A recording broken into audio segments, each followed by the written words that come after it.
흐르는 물은 썩지 않습니다. 구르는 돌은 이끼가 끼지 않고 사용하는 칼은 결코 녹슬지 않습니다. 우리 신앙도 늙어가는 것이 아니라 끊임없이 예수 그리스도의 장성한 분량까지 성장해 가야 합니다. 나무도 자라야 살아있는 나무이고, 곡식은 열매를 잘 맺어야 가치가 있습니다. 아이는 성장을 해야 건강한 아이입니다. 전에 일본에 집회를 갔을 때 가정에 초청을 받은 일이 있습니다. 일본인들은 거의 가정에 초청을 하지 않습니다. 근데 초대받은 그 가정에 아이가 초등학생 정도 되는 아이인데, 다다미 위에 식탁에 올라가서 엉금엉금 기면서 막 희죽거리고 웃는 거예요. 하도 이상해서 옆에 있는 선교사에게, 아니 저렇게 큰 아이가 왜 어린아이 짓을 하느냐라고 물으니까, 목사님, 그래서 오늘 목사님을 초청했습니다. 저 아이가 나이가 14살입니다.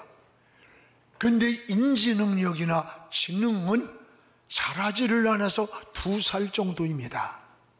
몸은 14살짜리인데 생각하는 것이나 행동하는 것은 2살짜리 짓을 하고 기저귀를 차고 있다는 거예요. 부모가 한이 돼가지고 기도해달라고 초청을 했다는 그런 일이 있었습니다. 여러분, 살아있다고 하는 것은, 그 살아있는 생명체는 성장하는 것이 건강한 거예요. 특히 신앙은 계속적인 영적인 성장과 성숙함이 있어야 합니다. 그래서 성장의 목표는 어딜까? 바로 예수 그리스도입니다. 오늘 예수 그리스도를 바라보고 우리의 신앙은 끊임없이 성장하고 성숙해 가야 하는 겁니다. 세상 떠나는 그날까지 결코 우리는 늙는 것이 아니라 익어가는 것입니다. 모세는 120세에 하나님의 부르심을 받는 그 시간까지 눈이 흐리지 않고, 저 하나님을 바라보는 눈이 흐리지 않고 그 기력이 쇠하지 않았다. 끝까지 신앙이 어두워지지 않고 믿음의 사명을 붙잡았다는 거예요.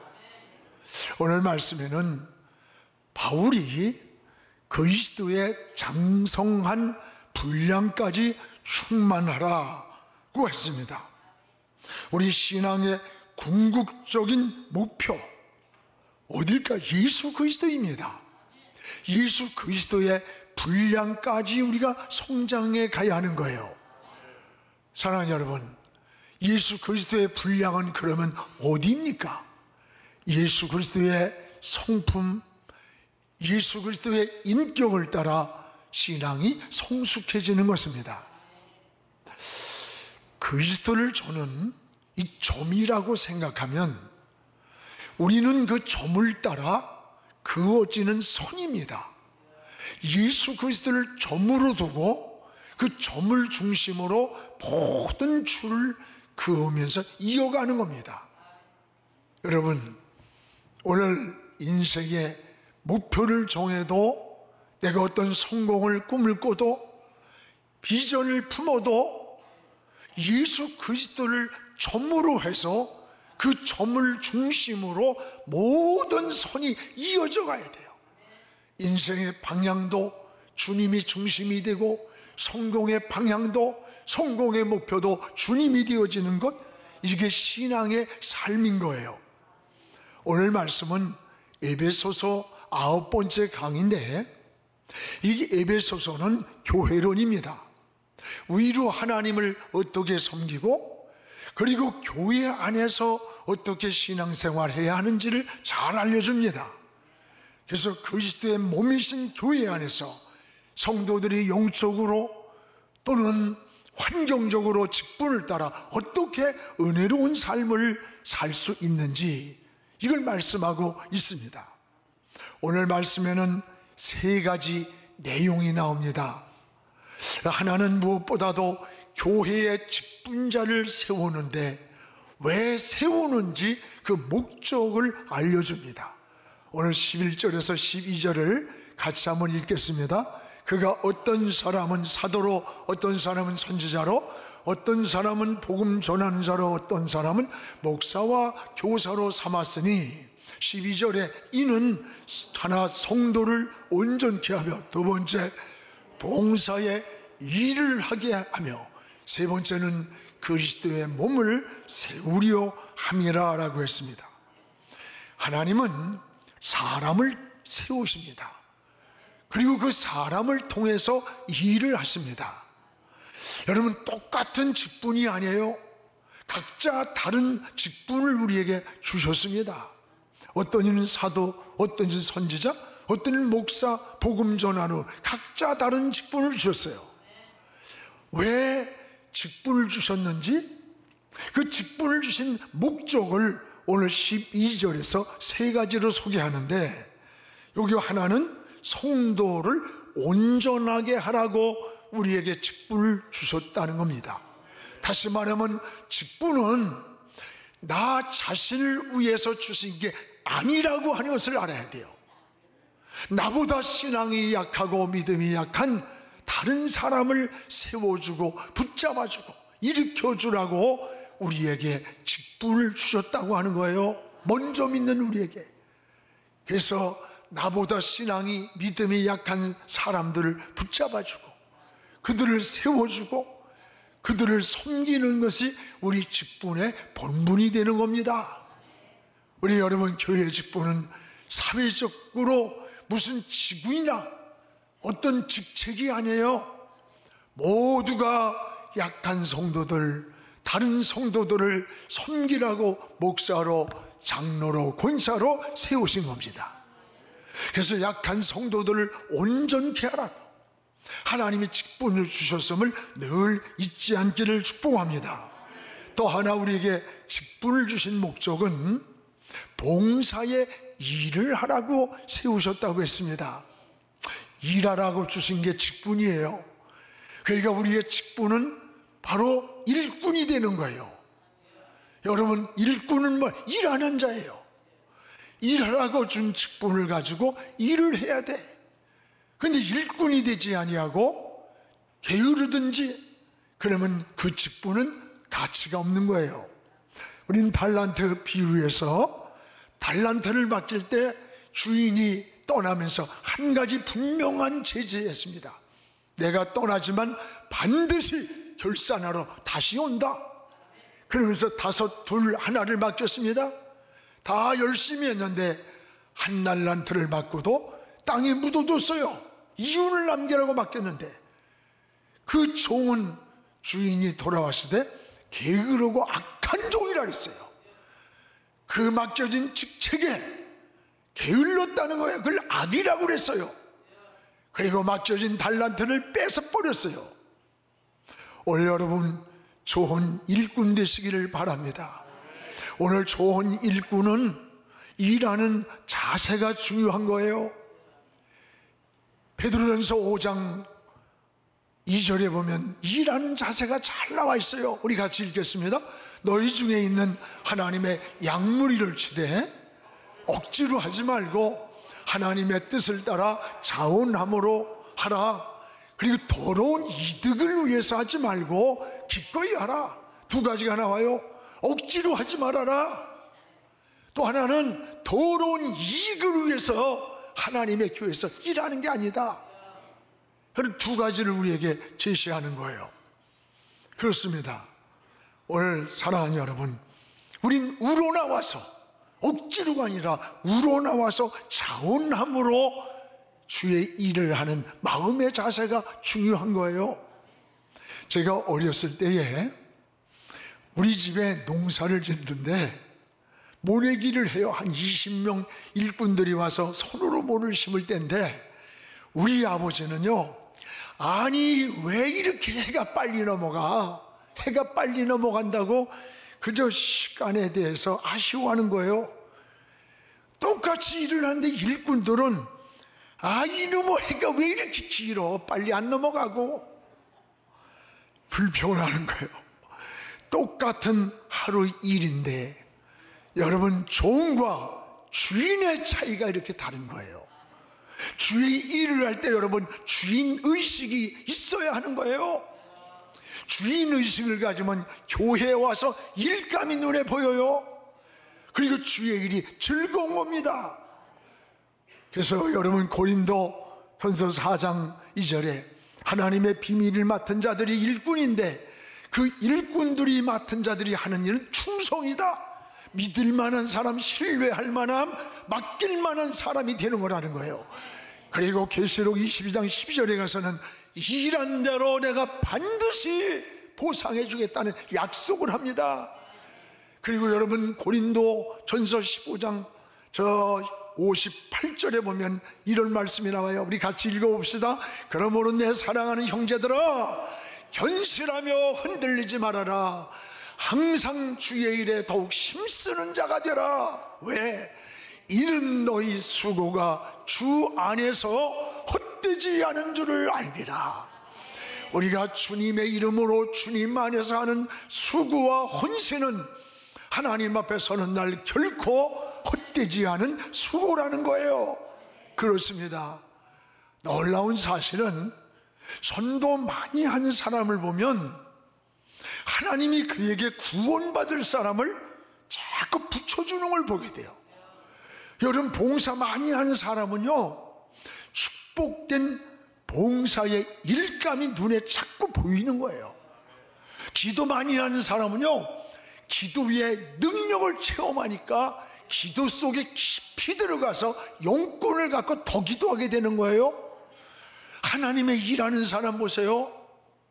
하나님은 일하는 사람에게 일할 수 있도록 축복의 일감을 줘요. 또 여러분, 헌신할 수 있도록 축복해 주는 겁니다. 그래서 오늘 주 안에서의 너희 수고는 결코 헛되지 않다라고 했어요. 또 하나 직분을 주신 목적이 뭐냐? 그리스도의 몸을 세우려 왔습니다. 여러분, 교회는 그리스도의 몸입니다. 그 몸에 우리는 붙어있는 지체와 같은 거예요. 우리 몸에서 어딘가 덜 중요하고 더 중요한 것이 없는 거예요. 여러분, 선교지에 갔던 지난번 선교사의 고백이, 선교사님하고 이렇게 같이 갔는데 이분이 샌들을 신고 있었어요. 근데 돌에 채여가지고 발톱이 빠져가지고 그냥 피가 막 나와요. 뭐 선교지에서 치료할 것도 없고 그 한 걸음을 걷지 못하고 너무 고통스러운 거예요. 발톱이 왜 이렇게 빨리 자라는지 귀찮았다는 거야. 근데 발톱 하나가 빠지니까 한 걸음도 걷기가 힘들고, 그 고통 속에서 발톱 하나가 얼마나 소중한가를 깨닫고 회개했노라고 고백을 합니다. 그렇습니다. 우리의 몸의 모든 지체는 필요 없는 게 하나도 없는 거예요. 중요하지 않은 게 어떤 게 더 중요하고 덜 중요한 게 없는 거예요. 몸에 붙은 지체가 각자 역할을 잘할 때 주님의 온전한 몸을 이루게 되는 거예요. 어떤 사람은 눈썹을 팍팍 비는데, 여러분, 이 눈썹 때문에 비울 때 이렇게 피가 흘러내린대. 알아요? 맹장을 이걸 뭐 그전엔 뭐 아프다고 뭐 이걸 띄워놓고 미리 어려서 막 이러는데, 우리 집사람이 맹장 수술했잖아. 나는 달나라 갈 수 있는 저 사람은 못 가. 하나님이 주신 우리 몸에 어떤 것도, 코털 여러분 왜 이렇게만 나가 맨날 뽑지만 이 코털이 먼지를 다 걸러준대요. 우리에게 있는 것이 필요 없는 게 없어. 여러분, 우리 주님은 머리가 되시고 우리는 그에 붙은 지체라고 하는 것을 알아야 됩니다. 그래서 우리는 여러분이 맡은 직분은 어떤 게 덜 중요하고 더하고 사람 앞에 나타나는 건 중요한 것 같지만 하나님이 보실 땐 그게 아니라는 거예요. 그래서 여러분에게 주어진 직분에 우리가 할 일은 충성증자가 되기를 주님의 이름으로 축복을 합니다. 또 하나는 영적 성숙의 목표가 있음을 오늘 사도 바울은 이 교회 이론을 통해서 알려주는 거예요. 오늘 13절을 같이 읽겠습니다. 우리가 다 하나님의 아들을 믿는 것과 아는 일에 하나가 되어 온전한 사람을 이루어 그리스도의 장성한 분량에 충만한 데까지 이르리라. 온전한 사람, 그리스도의 장성한 분량이라 그랬어요. 이게 뭐예요? 그러면 그리스도의 장성한 분량이 어디입니까? 바로 예수님의 성품, 인격, 예수님의 마음을 닮아가는 거예요. 이것이 영적 성숙의 목표가 되는 겁니다. 사랑하는 여러분, 우린 이 세상 떠나는 날까지 신앙은 멈추거나 늙지 않고 끊임없이 성장하고 성숙해야 돼요. 그리스도의 장성한 분량까지, 이 세상 떠나는 날까지 신앙은 늙으면 안 돼. 여러분, 멈추면 안 돼. 성장하고 자라가야 한다는 말입니다. 신앙생활에 10년 했어요. 20년, 30년 됐는데 성숙하지를 못해. 늘 어린아이 같은, 몸은 14살짜리인데 인지능력이나 생각과 행동이 2살짜리 같다면 부모의 마음에 한이 되듯이 우리가 어린아이같이 성숙하지 못하다면 그 마음과 생각이 하나님을 근심되게 하고 주님을 근심되게 하는 자녀가 되는 거예요. 우리가 영적 깨달음이 있어야 돼요. 고린도 교회를 보세요. 고린도 교회가 나는 방언을 한다, 나는 환상을 봤다, 나는 예언을 한다 막 이러면서 나는 아볼로파, 바울파 어쩌고 그러는 거예요. 교회가 시끄럽고 분쟁이 일어나요. 어떤 조건, 어떤 이유든지 교회가 시끄러워지고 분쟁이 일어나는 것은 하나님의 뜻이 아니야. 하나님은 하나 되기를 원하기 때문에 그건 사탄이 역사하는 거예요. 그때 바울이 뭐래요? 야, 너희들에게 밥을 먹일 수 없다. 젖을 먹어야 된다. 여러분, 다 큰 어른에게 젖 먹어 쭈쭈 하나만 먹겠어? 비려서.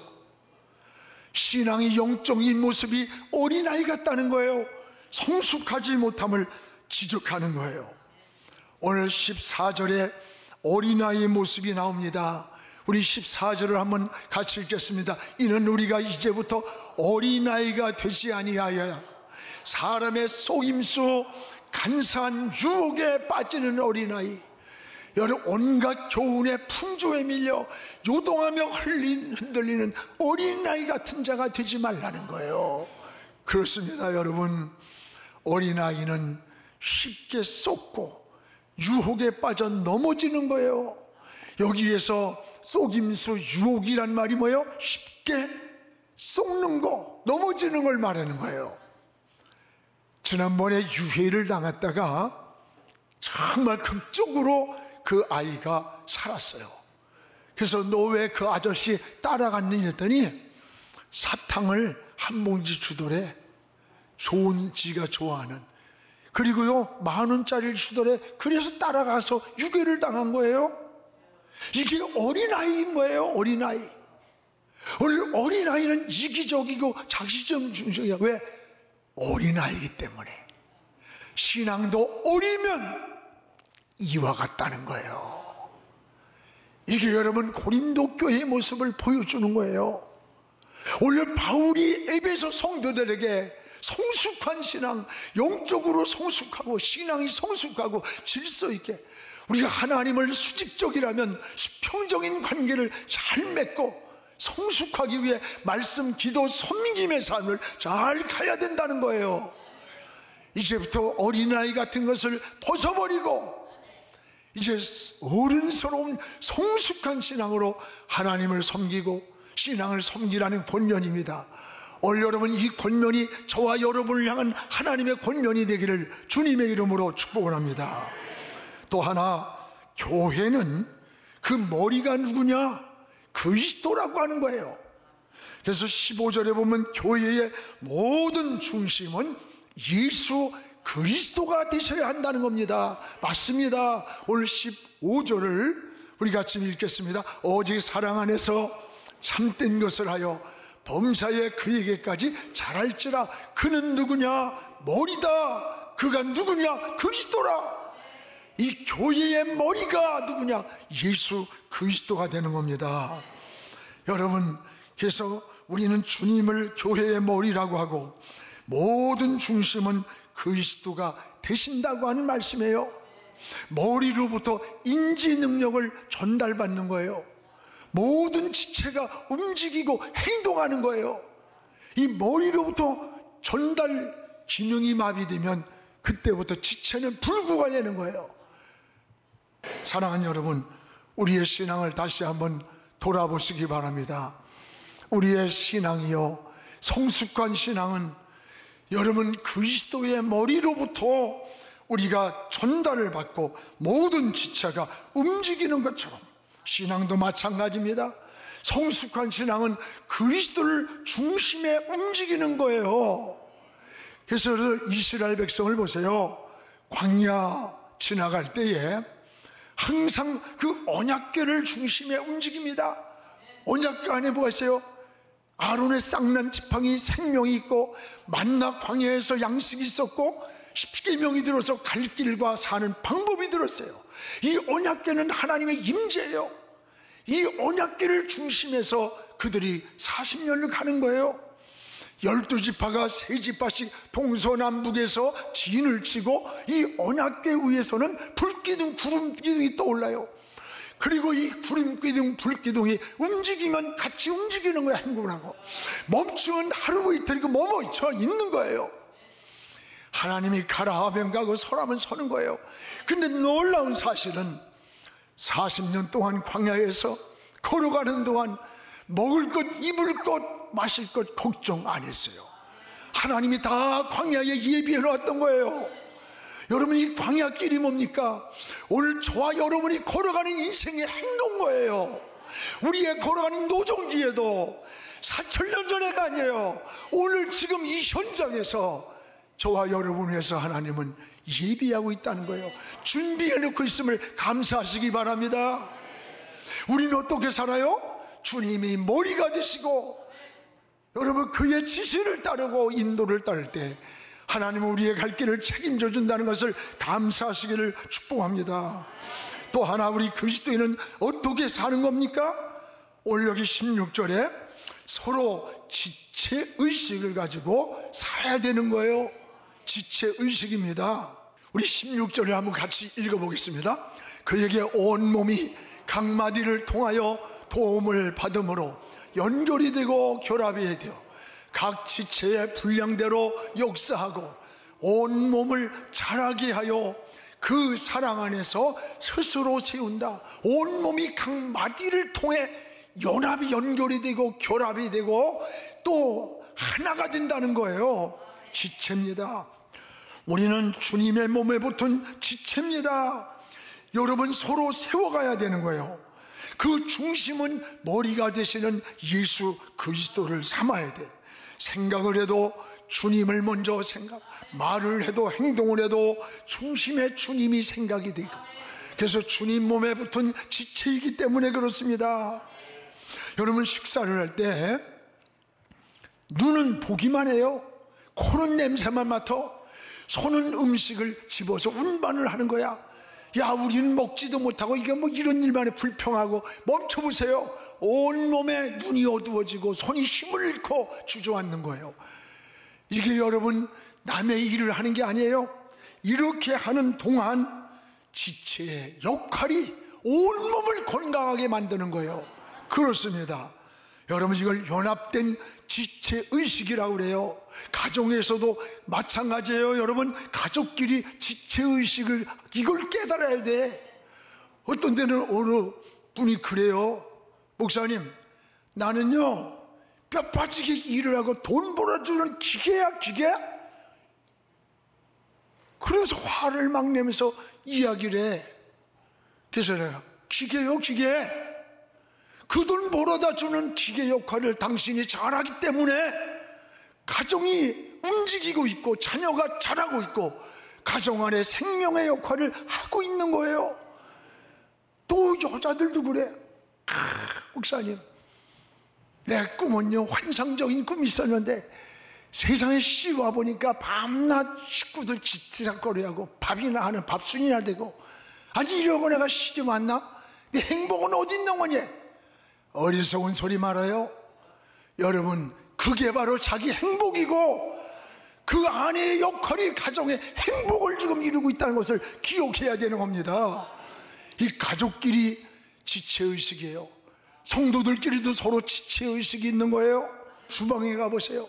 서로 지체의식을 가지고 또 식당에서 권사님들이 집사님들이 음식을 만들고, 우리도 식사 봉사팀들이요 몇십 명이 막 수백 명을 갖다 모이는 식사들에게 밥을 퍼주는 밥포팀이 있고, 이게 바로 여러분 교회의 공동체를 이루고 있는 거예요. 이게 여러분 지체의식인 겁니다.